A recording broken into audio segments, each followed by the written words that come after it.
Hi, this is Andrew Petersen, and welcome to the COP27, the United Nations Framework Convention on Climate Change.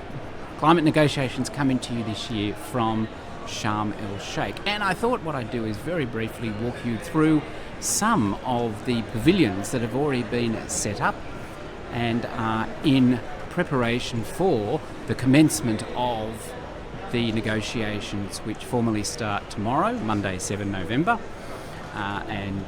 Let's see what's going on. All right, so let me spin you around. And we start with nature. Now, this is a very interesting pavilion. Why? Because it's not a climate pavilion. And it is a very interesting set of opportunities for the marriage of biodiversity and climate change to be brought together. And so this will be definitely an important pavilion that will be hosting a number of sessions by government, business and academia, largely in the second week of the negotiations, and we'll be bringing that to you at that point. You can see Malaysia has a pavilion. The Brazilians, always very famous with their fantastic pavilions, have come to this COP again.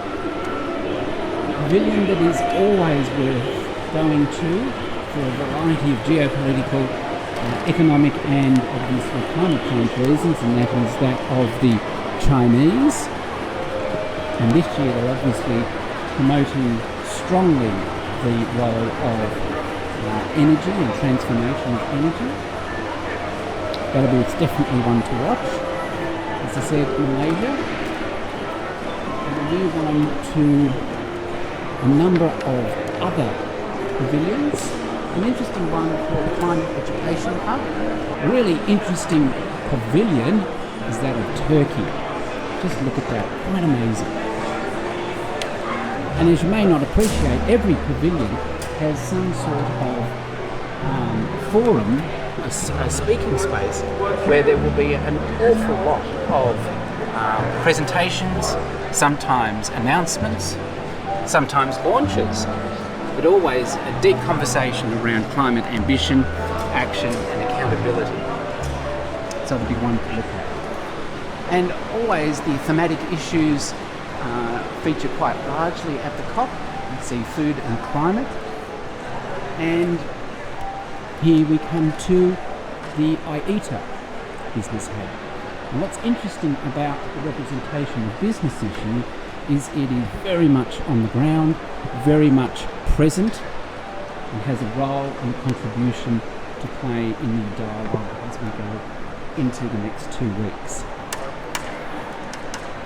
As you can see, more pavilions, lots of conversation, lots of countries.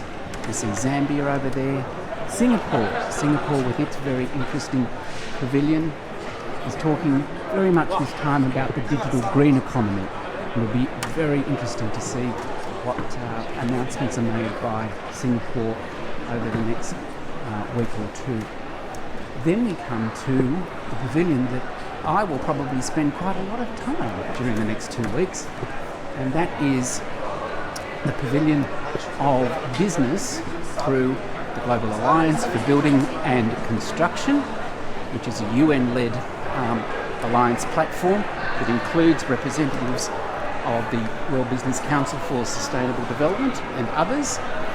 But the pavilion I'll probably be spending most of the time at is this one. The pavilion, the Business Pavilion for Climate Leadership, which has been co-hosted by the WBCSD and We Mean Business Coalition. And it's going to be quite an event. As you can see, there's a lot of people, a lot of organisations that have come together to provide a unified and concerted force, as it were, for business in these negotiations. You can see over there the Ministry for Climate Change of Pakistan. Very interesting to see all these representatives coming to this particular COP. In fact, in my experience, it's been one of the most heavily attended COPs in terms of country and NGOs and representation on the ground in the form of pavilions, including the International Chamber of Commerce. And of course you can see the Coalition for Rainforest Nations with the representation of Papua New Guinea. But then the one that you probably all, from an Australian point of view, are most interested to see is that of the Australian Pavilion itself. And we will be coming to this pavilion for a number of interesting conversations with delegates from Australia, representatives of other policymakers and business from around the world, and we will be keeping you up to date with the Australian program as it comes through, and also giving you some interesting insights into the work of the Australians, including Indigenous peoples and other fora that are going to be talking at this particular event.